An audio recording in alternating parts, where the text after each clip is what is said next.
Maiyegun làwa mọ̀ làmọ̀ tó dòdòdò. Maiyegun diary.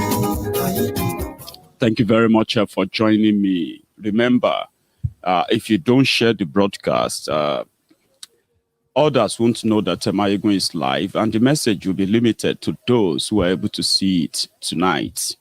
Share the broadcast.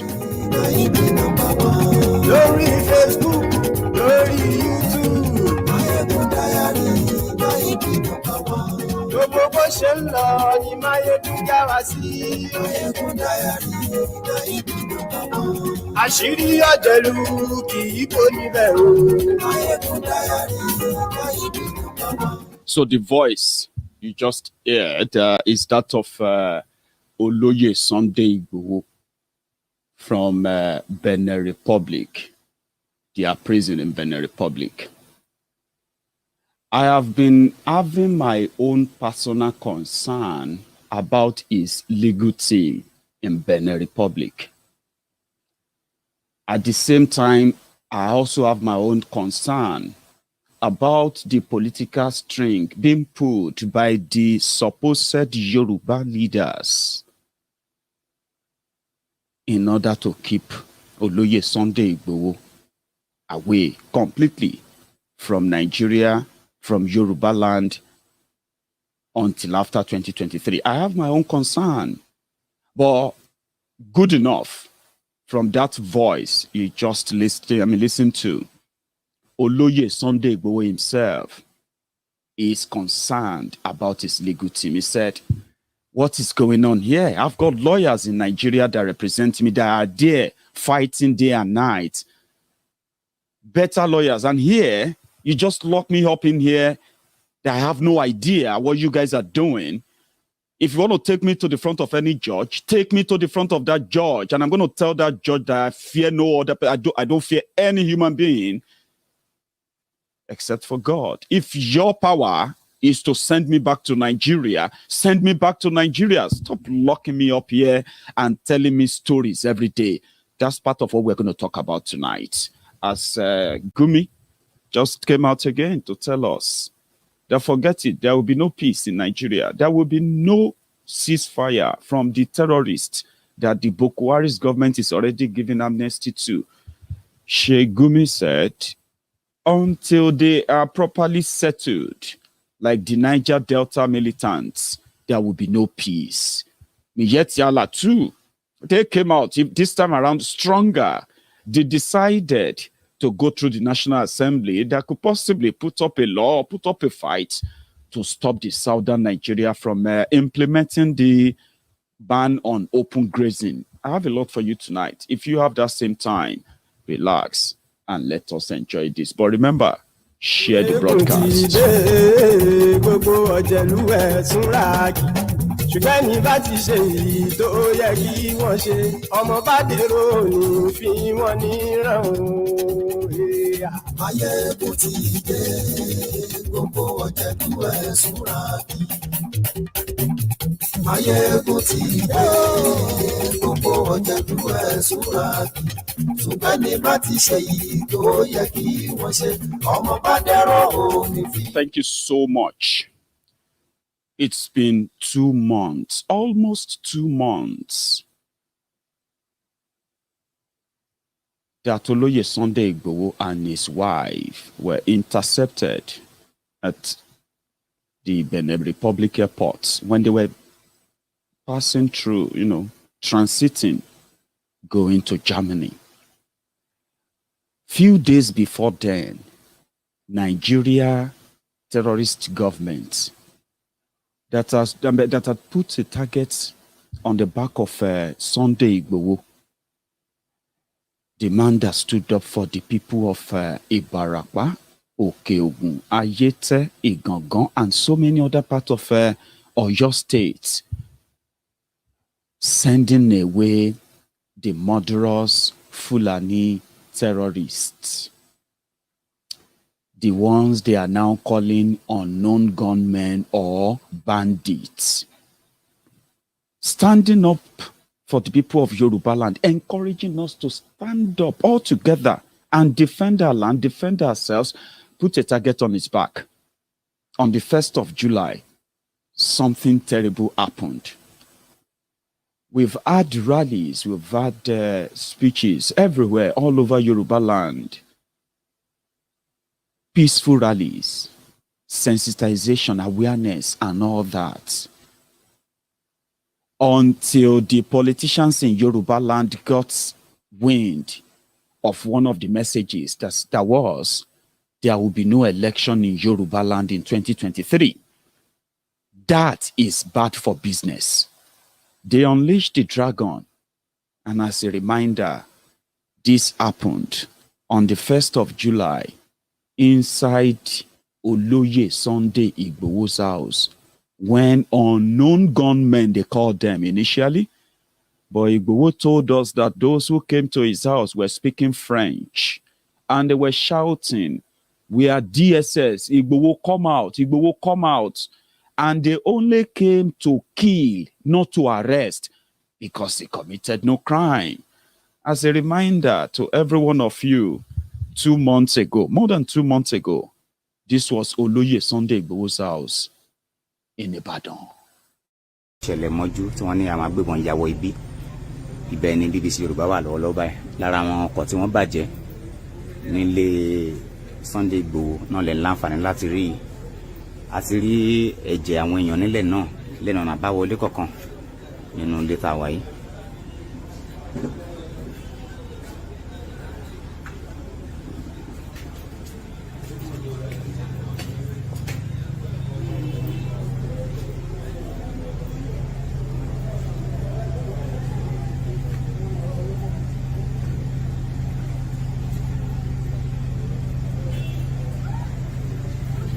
Òrùmọ́jú ni wọ́n ní àwọn agbébọn náà dédé ya wọ inú ọgbà yìí tí ìbọn sì ń dún lákọlákọ. A ti rí ọ̀pọ̀lọpọ̀ ọta ìbọn lẹ́nu ọ̀nà ká tó wọlé.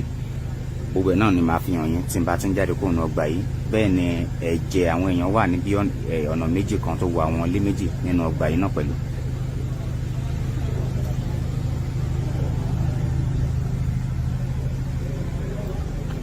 Yàtọ̀ sí àwọn ọta ìbọn tó wọ ara mọ́tò tó fọ́ ọ̀pọ̀lọpọ̀ nǹkan níbí yìí, lára nǹkan tí BBC News Yorùbá tún rí, a rí ọmọ odó kan náà níta bí ìgbà tí wọ́n lò láti fi já ẹnu lóró wọlé nínú ọgbà náà.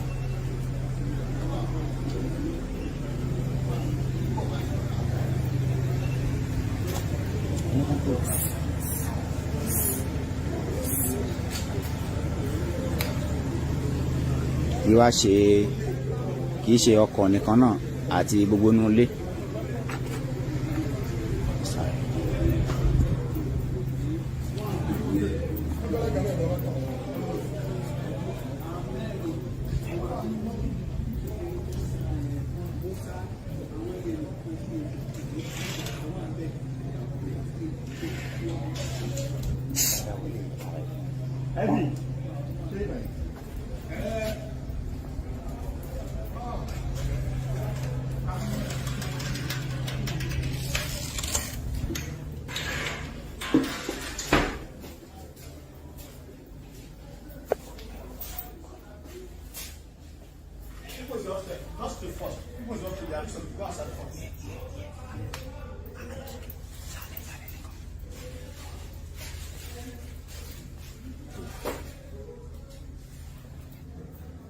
Yàrá ìgbàlejò Sunday Igboho làwà yìí.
ibi yàrá tí wọ́n ń sùn lélẹ̀.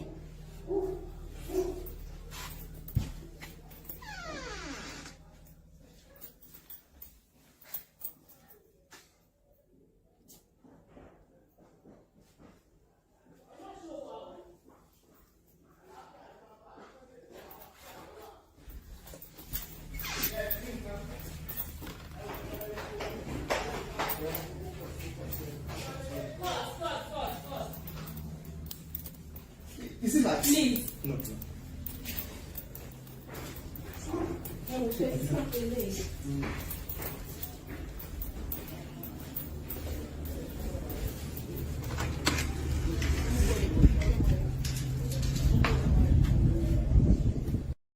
For doing absolute nothing.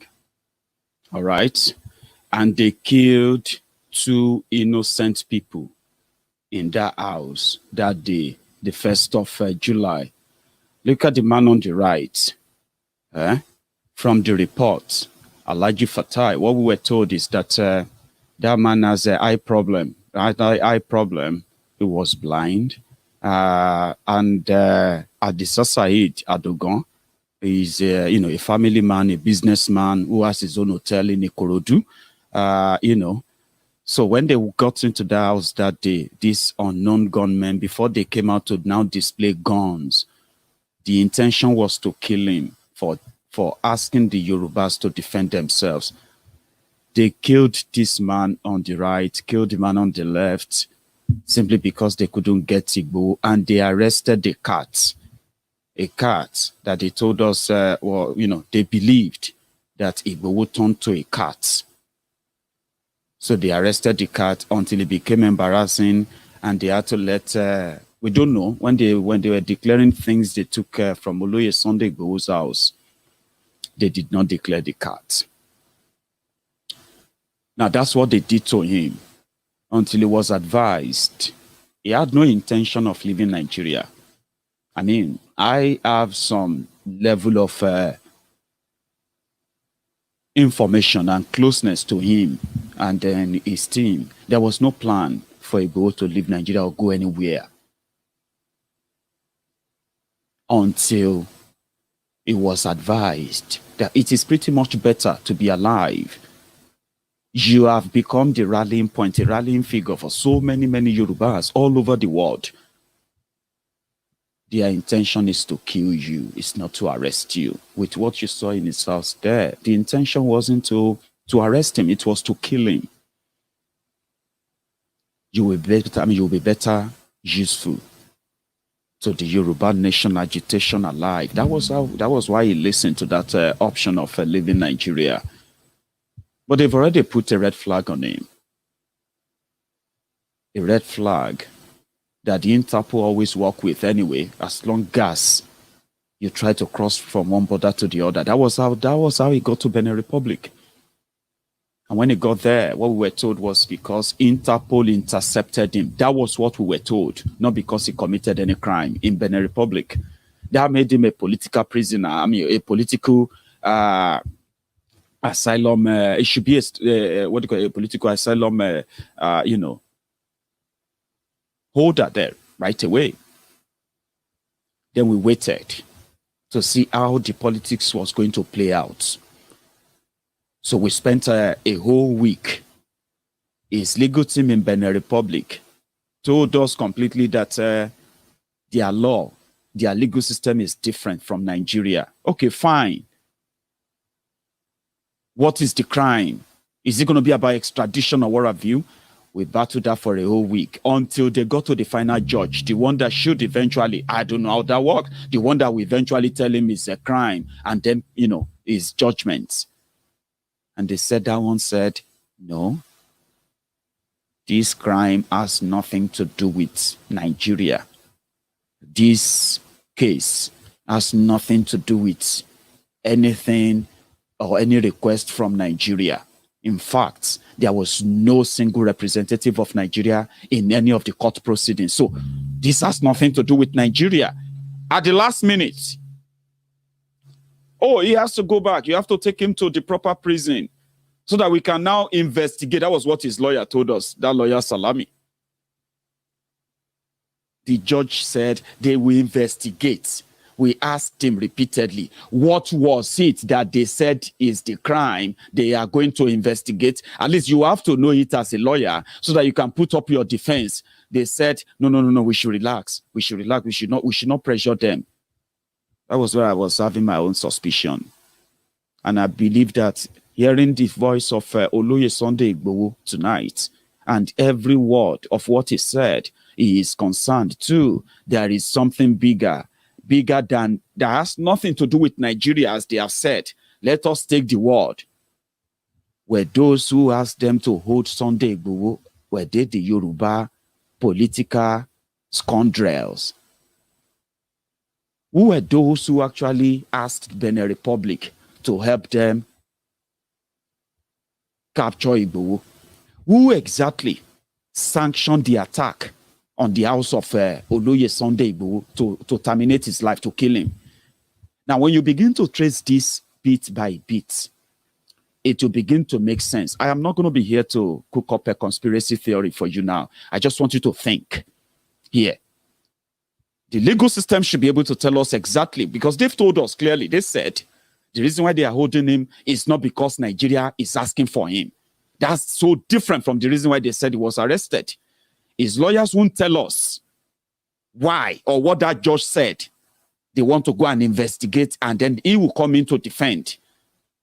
What kind of legal system is that? Something is fishy. We heard that Ooni of Ife, Arole Oodua, sent representatives to Benin Republic. He constituted committees to work with all responsible groups and reasonable groups all across Yoruba land and all over the world to try and harmonize the interest of the Yorubas and put it as a political, template that we can use. And in this regard, they told us, Olubadan of Ibadan, or Ooni of Ife, they sent delegates or delegation to Benin Republic when Oloye Sunday Igboho was arrested. Obasanjo visited Benin Republic. And listen, people can tell you a lot of things that would not make sense to you now until later. But I'm going to play this this phone call again.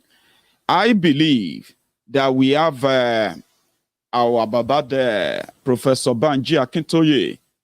I don't know if he's still pretty much in Benin Republic, but he's told us that he's not going to return to Nigeria until Igboho is free. But can we now begin to look beyond Burataye the butcher, look beyond Buhari, the ones that want to have Igboho for dinner or for supper or for breakfast, whatever it's going to be, like a trophy on their shelf? You get what I mean? Those ones are waiting. But are we sure that those are not just the distraction that they needed, the real local enemy, the ones that are making us to continue to stay and be part of Nigeria? Well, what if they are actually the ones doing this? And since they have so much influence on Benin Republic, sincerely speaking, I have facts to tell you how much influence they do have. And conspiracy theory or no conspiracy theory, this doesn't make any sense. It was picked up within 2-3 days. They gave us a date that it was going to appear in court. And within a week, we were able to know what was going on every now and then. But for the past 6 weeks, they shut everything down. What were those delegations doing in Benin Republic? What were they doing and what are they doing? Or what did they do when they went to Benin Republic?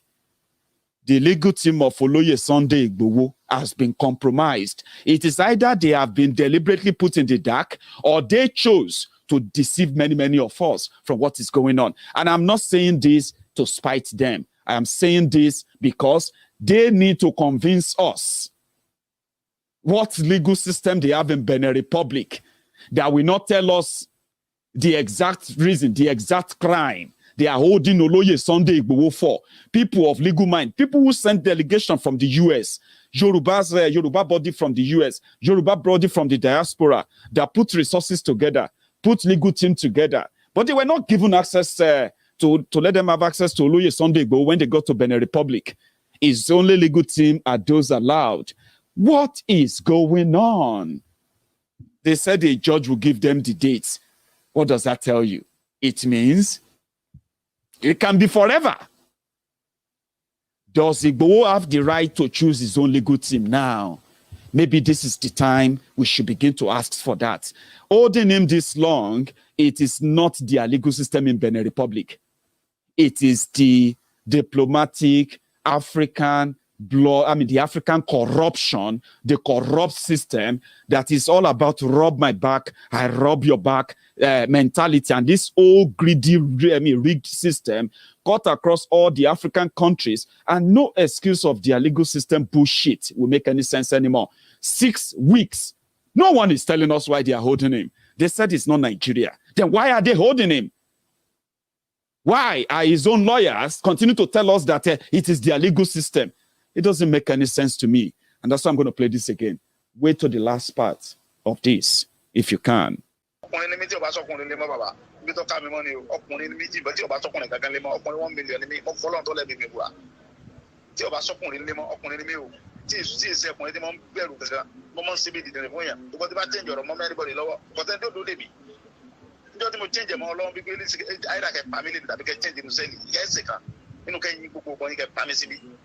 Avec gbé mi ko mi tètè mi mo ke gbé mi síbò mi ẹ gbọ́dọ̀ sikan leni o change torí wọ́n tí mo mi na wọ́n ko mo mi na fi ba wọ́n sí ẹ baba mi ile ni mi ẹ mo mi mo tí mo lè ṣe na tí mo ṣe bí ode fún yan tí mo sọ ko pé ẹjọ́ tó bá tí bá padà change agbára wọn lè ká mi mọ́ on pe yan se wọ́n yìí kò ní túmọ̀ sí mi fún gbogbo en fi wọ́n ni ìrìn tí Sunday orin láyé tí ó fi jáde láyé ó ti wà lára rẹ̀ pẹ̀lú wọn àtọlọ baba ti bá ran tí ọ̀rọ̀ baba mi di lo ara mi apale ni ìjọ́ tí baba ń bá mi sílé tí gbogbo wọn ṣe garagara àwọn senators jókòó gbogbo wọn jókòó àwọn governors gbogbo wọn kún bẹ́ẹ̀ Senator Omisore Governor Ilola gbogbo wọn bẹ́ẹ̀ mímí kù bàbá ní gbogbo yín sí ẹ tẹ̀lé Sunday wá torí ta lè fi wá gbogbo ẹ̀ governor wọn nítorí Sunday kò ọlọ́tàn ó nítorí pé ẹ̀ ń rí lò agbára tí wọ́n ń lò ń bọ̀ lọ́wọ́ kálukú wojú ara wọn ó ní ara rẹ̀ lọ́lọ́run fi sí Sunday máa ń ṣe bí ọmọ kékeré ó lè dọ̀bálẹ̀ farúgbó ó lè dọ̀bálẹ̀ fún sọ́ọ́lì ó lè dọ̀bálẹ̀ fún ọmọ tó ṣe gbọ́nbi tọ́lọ́run fi kẹ́ ẹ sí lára ẹ̀ lè rí ìyá tó bí lójú yìí sájẹ ni wọ́n mi lóun ẹ̀ sájẹ iṣẹ́ tá a gbé wáyà rẹ̀ gbàjẹ́ bàbá mo ti gbà fọlọ́run bí tí mo wà yìí ní ìbẹ̀rù kankan mọ́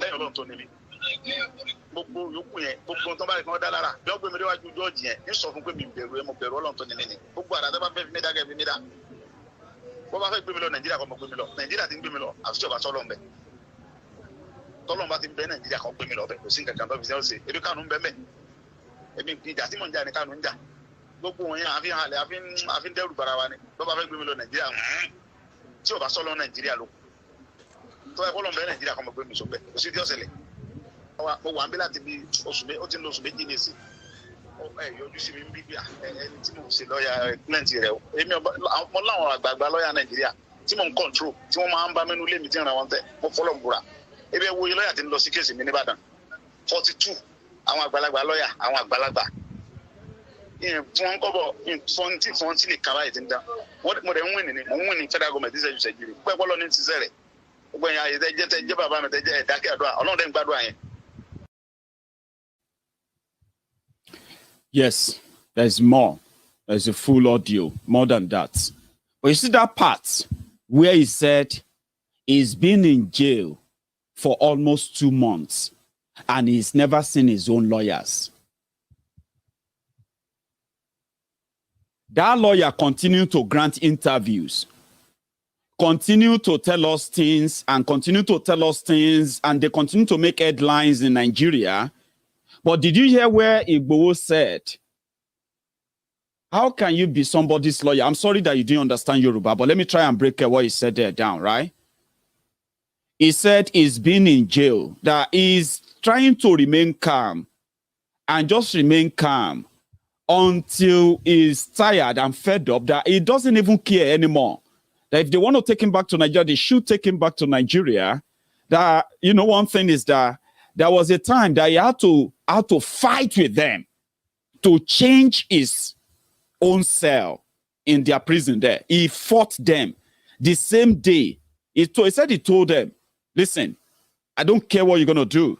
I'm not going to sleep in this place tonight. You have to change this cell for me tonight, or you either use your gun or kill me. I'm not going to, you know what I mean?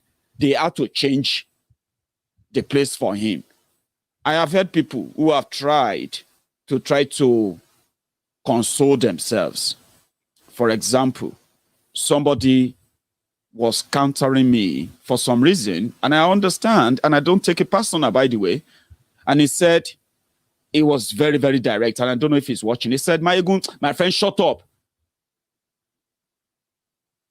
Igboho is not in prison. Igboho is somewhere in a house where they just pretend to make it look like he's in prison. He just told us. He fought them before they could move him to a better place, still in their prison, not in a special mansion, as somebody told me to shut up. Now, imagine that. And yet, those who have the wherewithal, because what we found out is this, so people may agree with you that they don't like Buhari, they don't like Buhari. They hate APC, they hate APC. They may even sympathize with us. Oh, Yoruba Nation, sounds good. Biafra Republic, oh, well, that's great. But they are not buying it. The moment you tell them, no election, you will see their true color. That person where they call you comrade. Now you go come, they say, comrade, calm down. Comrade, calm down. Because if you haven't really seen hypocrisy, real life, it's simply because you are a Nigerian who personifies hypocrisy excellently. You with me? People are waiting for their own turn. So the moment the IPOB took the turn of no election, those who were pretentious sympathizers, they started taking the step back like, what do you mean by no election? Why can't you just vote? At least vote for PDP now. We know APC has fucked up, so vote for PDP. Since you won't vote for PDP and you want Biafra, no be so that they do more. So now that the politicians have plotted that the only people that could really put or derail every other plan they have been having and validating all their criminality, so to say, so far so good, all the plans are about to go to blazes. With the influence and the control of these two powerful guys who suddenly surge out from our failures anyway. So they all agreed. PDP, APC, APGA, everybody. Kanu must go. Igboho must go. And the plot and arrangement of how they would do it is what we have now seen. The same month that Buhari threatened that he was going to wipe out the dots, the Biafrans, that they are dots in a circle, the same month was the same month they kidnapped Mazi Nnamdi Kanu. And if you put 1 and 2 together, their effort is kill them or just make them go away. Whatever you can do, it doesn't really matter. Even England, UK, America, and the rest of our allies, they will support the idea, take them off the radar so that we can continue our plan and plot towards 2023. And trust me, it is working.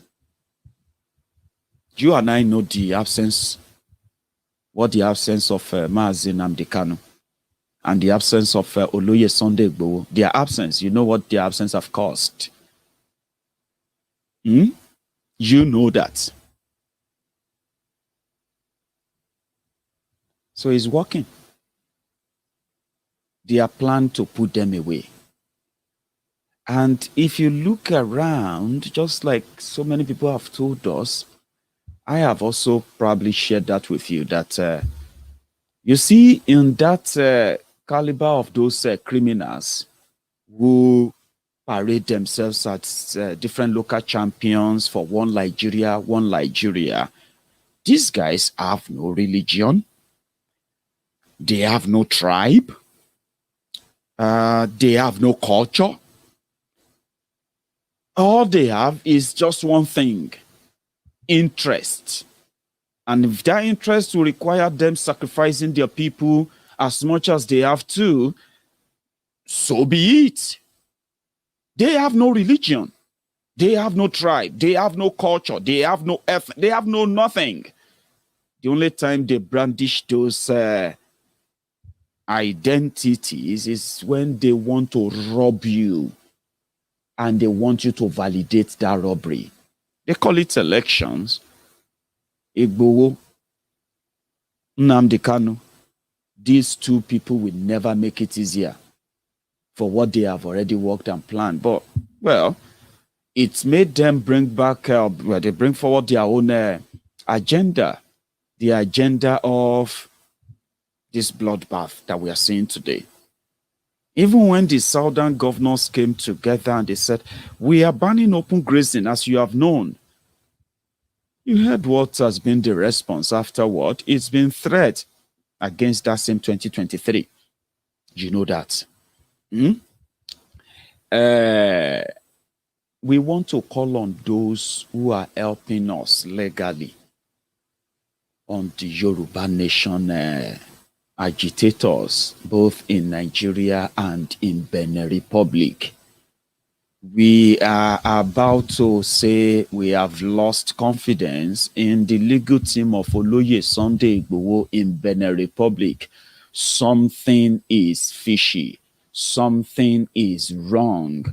In Nigeria, the Biafrans knows what they are dealing with clearly. We don't.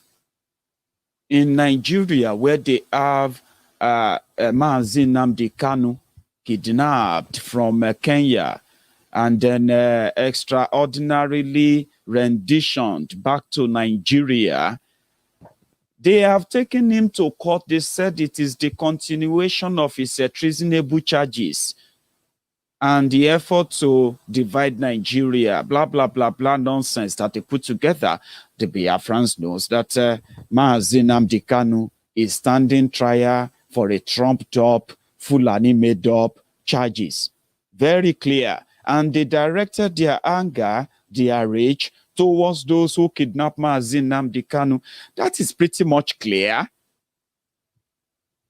On Oloye Sunday Igboho, we don't know why they are holding him.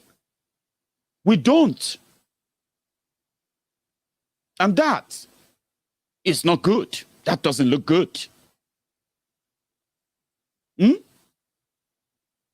And the only people, listen, the Biafrans will tell you, we don't trust everything that Mazi Nnamdi Kanu's lawyers are telling them, especially when it comes to decision on this or that.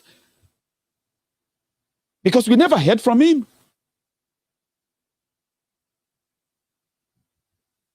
Fair enough. But look at us. Maiyegun, what is the latest on Oloye Sunday Igboho? What is going on? I'm like, okay, who are those I should speak to? Family members, personal assistants, media aides, or even friends, or possibly some other powerful people that are pretty much powerful in this struggle, which I have an influence, I have a privilege of speaking to. They were all in the dark. Or his lawyers will do better. So whatever they tell us, they are in the best position to present, to read what they want to present to the public, because millions of people are looking forward to hearing what they have to say. Then the lawyer comes out to tell us Igboho is crying. How does that help us?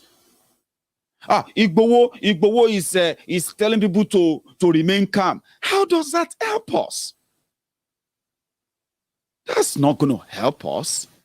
If his legal team, you see, when we have these guys in Nigeria who are handling our Oduduwa 12, right?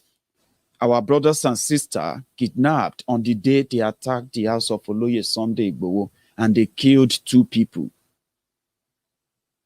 Whenever the lawyer, Barrister Olajengbesi, He will come here and he will update us and update us, and he will say, well, we have gotten to this stage. We've met with this, we've met with our clients. We've seen the state of their condition. We have seen the treatment they have. You know what I mean? They are able to use that to help them in their arguments for bail or for freedom for these people.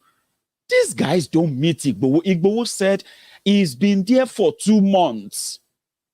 And what kind of lawyers will be there that they don't interact, they don't meet with their clients for 2 months? That is a red flag. That validates our concerns. And that is why we are now saying, before we finally come out to pass a vote of no confidence on them, we are calling on the Ilana Omo Udua. Don't be too nice with this.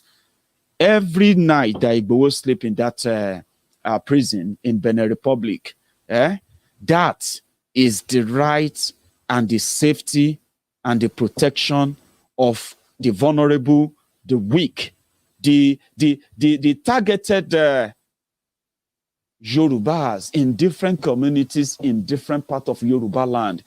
Those people from those communities who are beginning to have a little bit of hope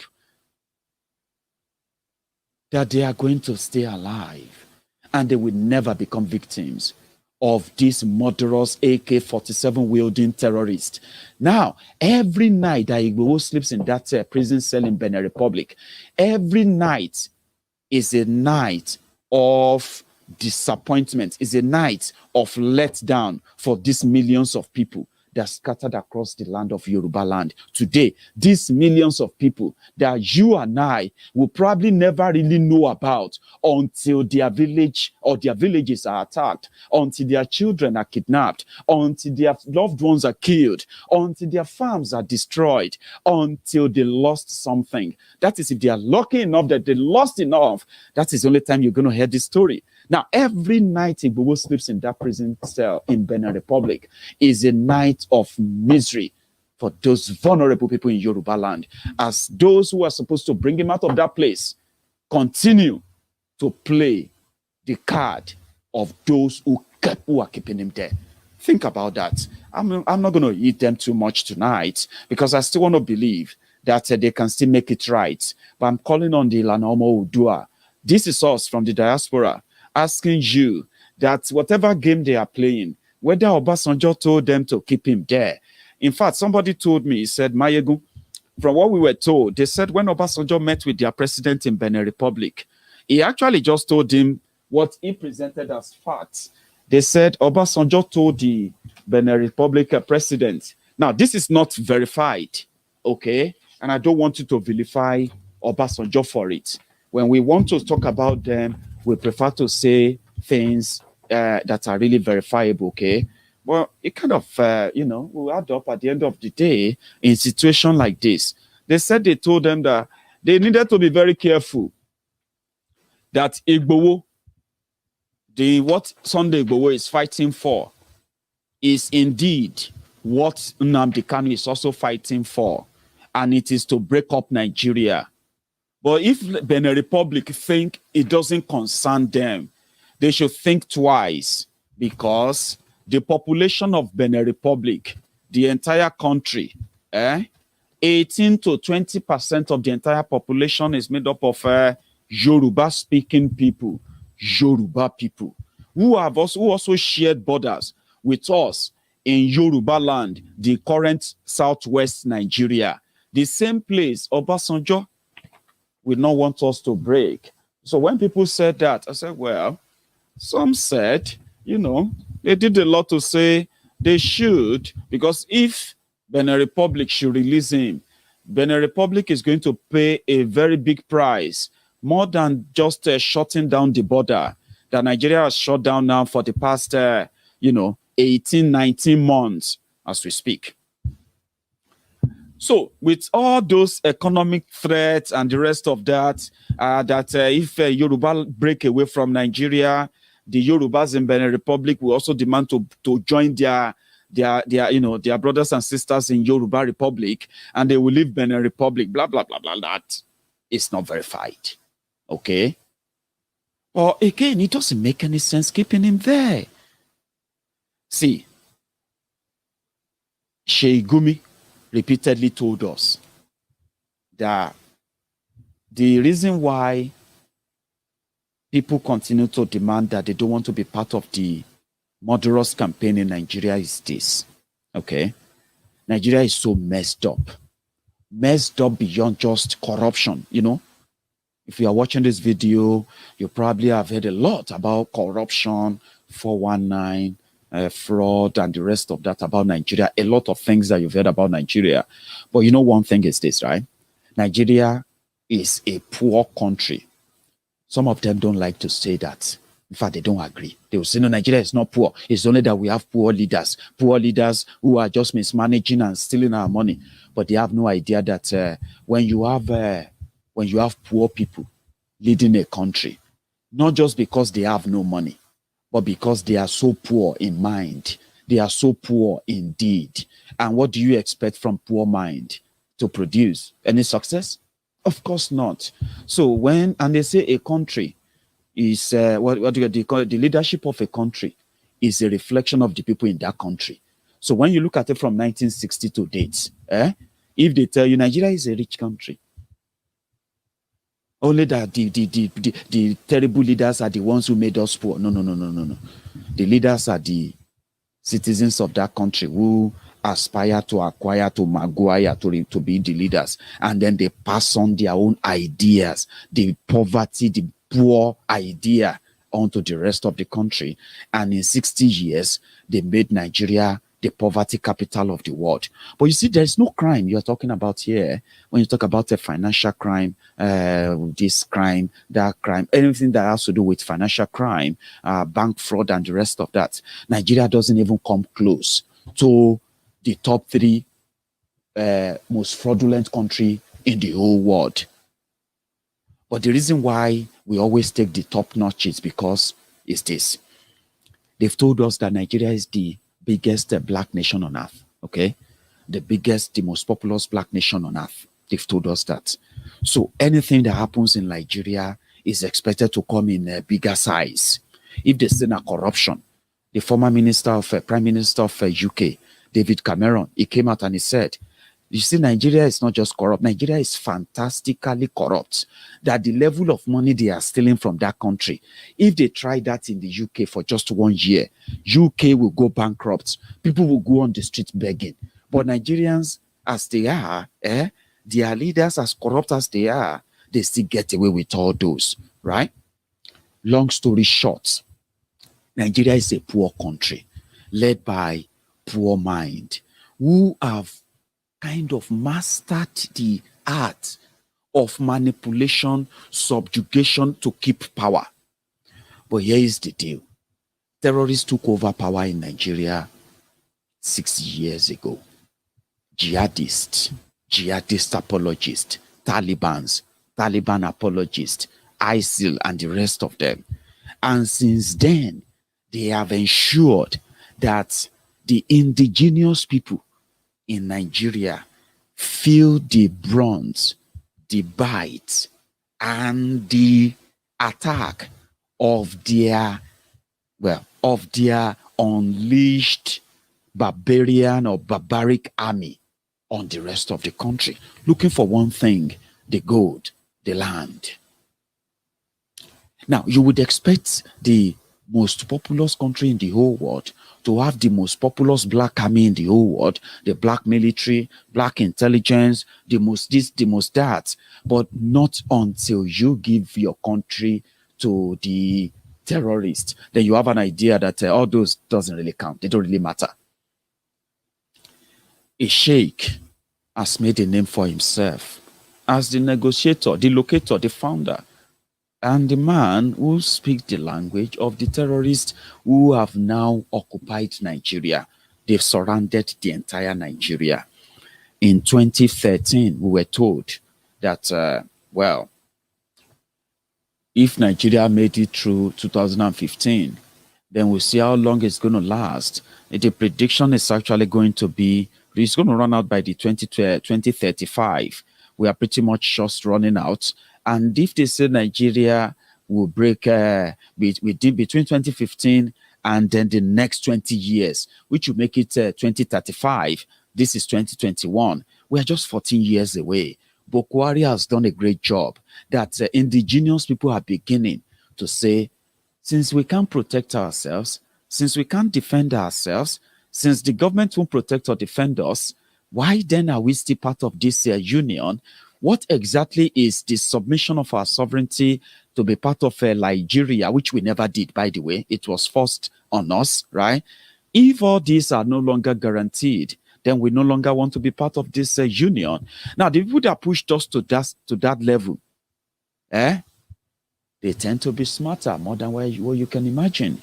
They've just told us now that whether you and I hate it, no matter how much we hate it, no matter how much you think Nigeria is this or that, you are going nowhere, one, and there will be no peace until you give amnesty to the terrorists, even though those who claim to have repented. Repentant terrorists, de-radicalized, rehabilitated, and they were even given money.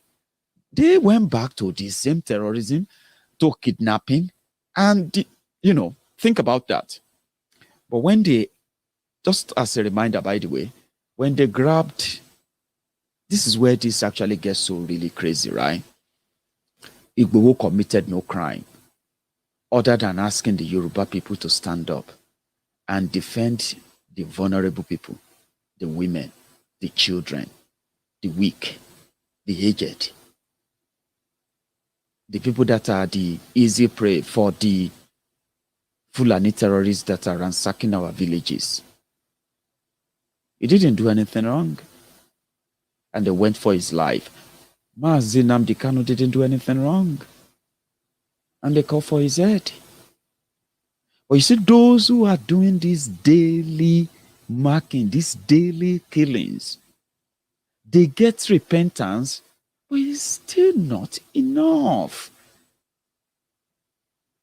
I mean, because according to them, the government that should keep those who are victims safe, that government doesn't really see them as terrorists. The government sees them as businessmen.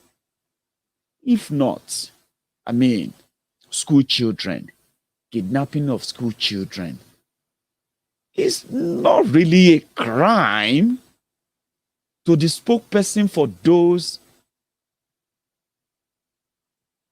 who are defending the terrorists that actually brought us to this level. People will ask, Maiyegun, how did we get here?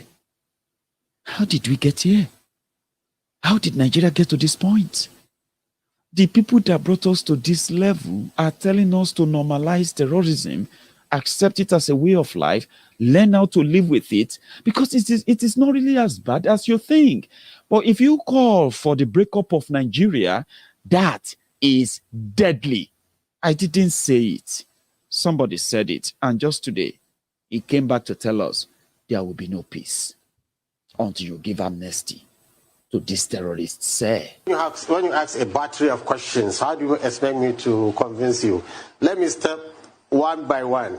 IPOB is attacking the police, is attacking the army, is attacking INEC, government institutions, killing our men in service. And the herdsmen are kidnapping children, not to kill them, to get money. So how can you compare somebody who's killing our gallant men in the armed forces directly, attacking them, to somebody who's kidnapping children to make money, not to kill them?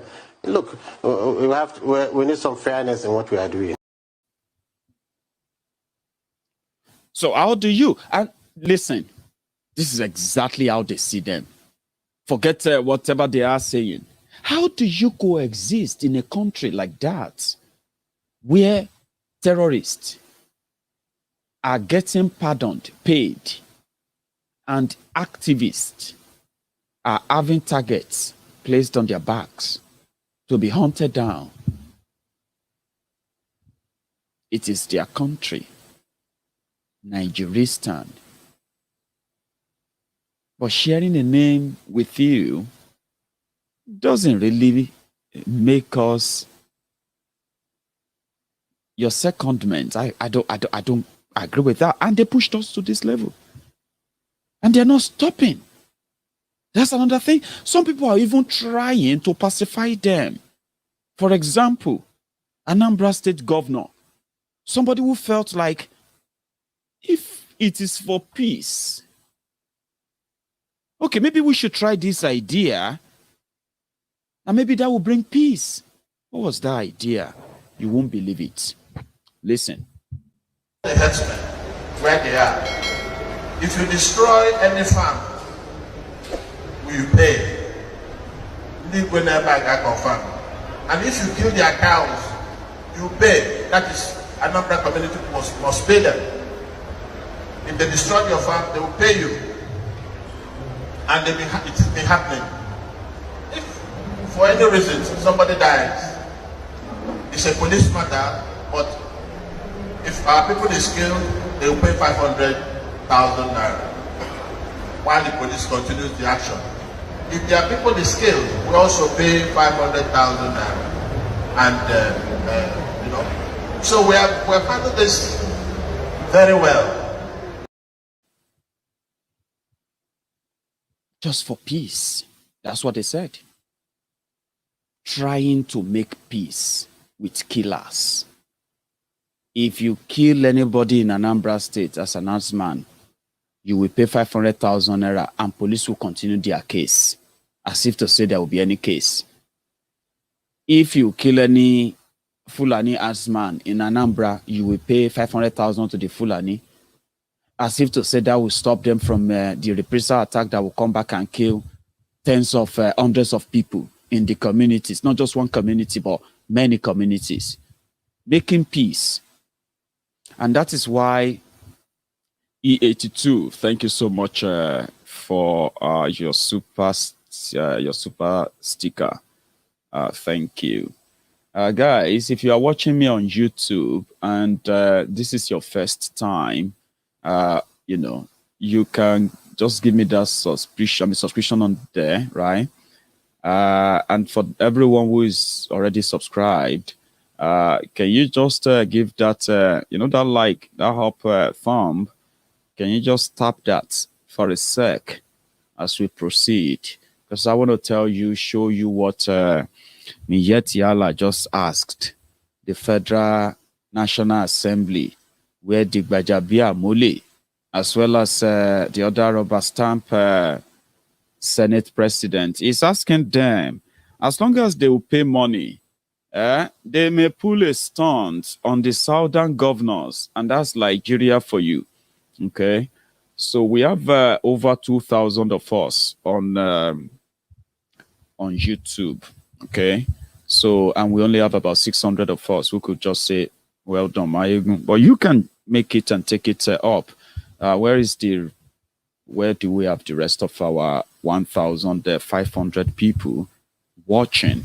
Give that thumb up on that there if you can. Subscribe if you haven't. Set your notification if you haven't as well. On Facebook, don't comment thumbs. Don't worry. Just like the video, like the broadcast. Some of you can't even comment under the broadcast. No be me, it's Facebook. But for those of you who can comment, I'll be reading your comments, okay? Yeah, let's take it to at least 1,000. So we've managed to get to 700 now. I'm going to give you a sec to do that. I do that all the time. It's called a break. Let's take a break while everyone can leave the chat room and give that thumb up under that video. I'll be back.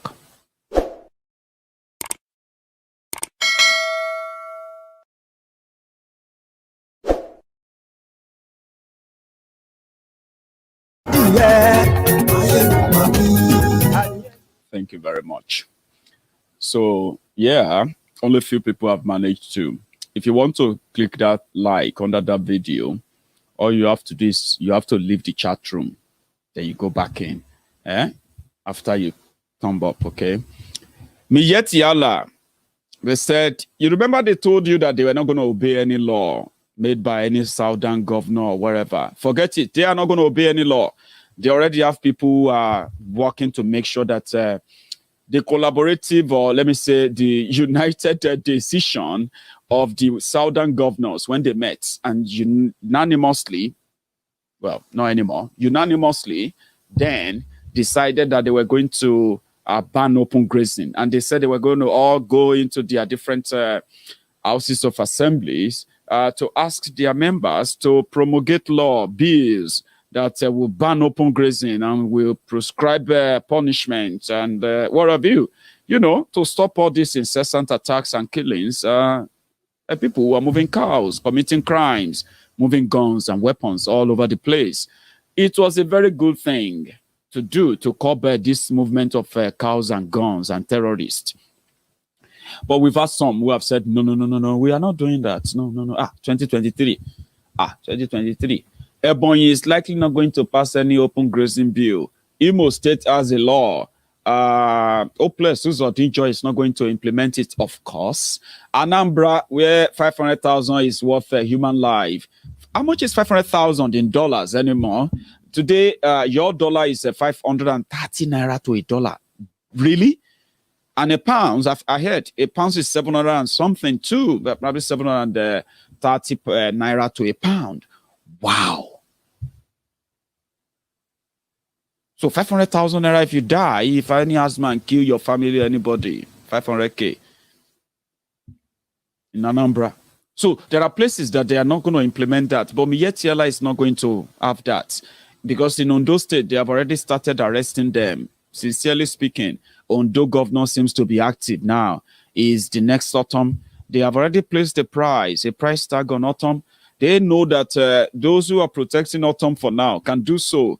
After this, autumn will be exposed and they can easily just go after him and kill him. They've already put a fatwa on him. Miyetti in Nigeria, under Buhari, a state governor is currently, he has a tag on his head by this group who are now approaching, the same group who is now approaching the National Assembly to do something about the southern governor. Do you have time? Watch this. Anti-grazing laws and banning of open grazing is a satanic agenda to destroy our means of livelihood by desperate politicians acting on faulty and self-serving security reports.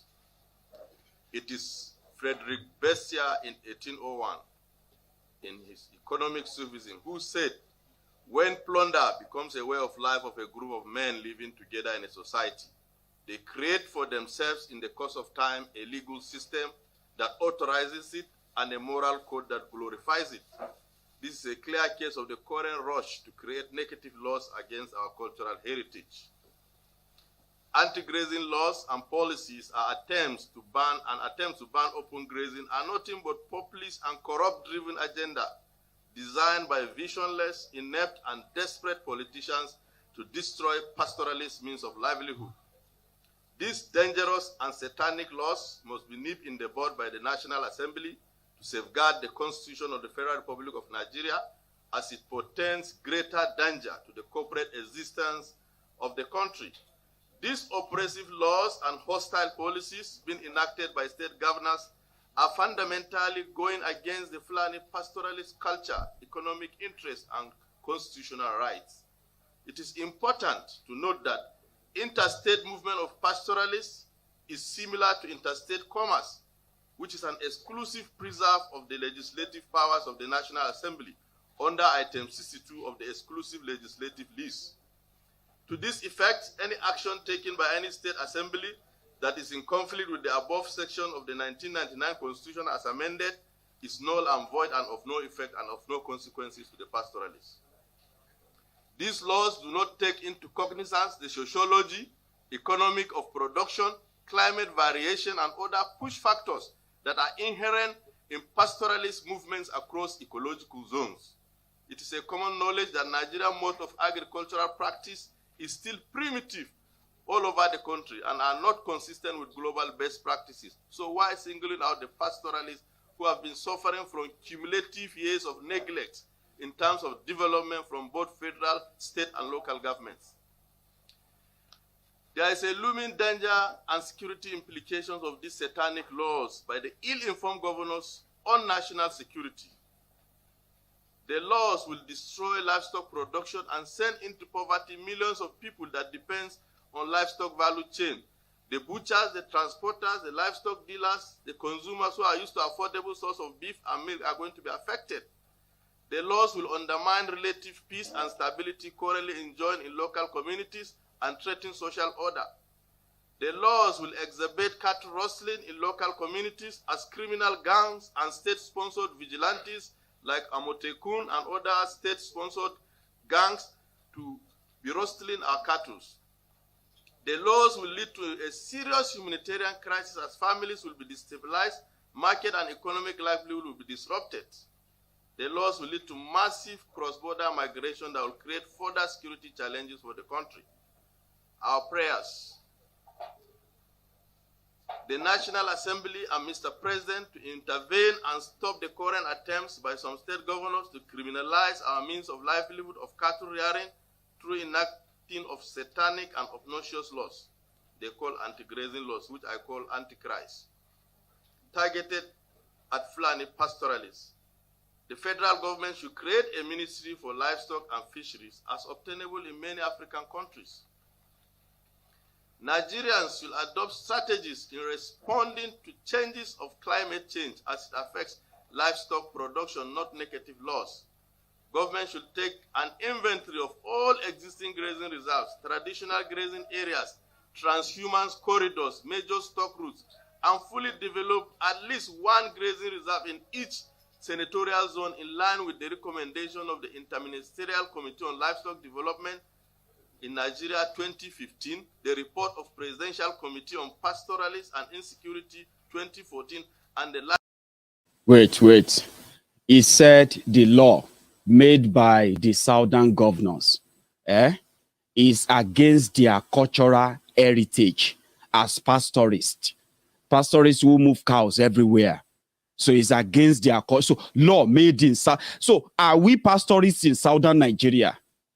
See, before you know where to direct your courses, Princess, I've been reading that your this thing there, okay? All of you, if you want to direct your course and everything, no waste time. Now this man, may you send them to this guy. Send them to this guy. When French was challenged,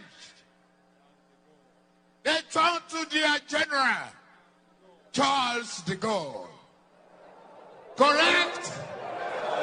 When Britain was challenged, they turned to their great general, Winston Churchill. Correct? Today, Nigeria is challenged, economically challenged, physically challenged, security challenged. Who do we turn to? General Muhammad Buhari is the right man for the job. If you talk of military experience, he has this abundantly. If you talk of courage, he has it abundantly. We have got the opportunity to serve again for additional 4 years. And Nigerians will know the difference.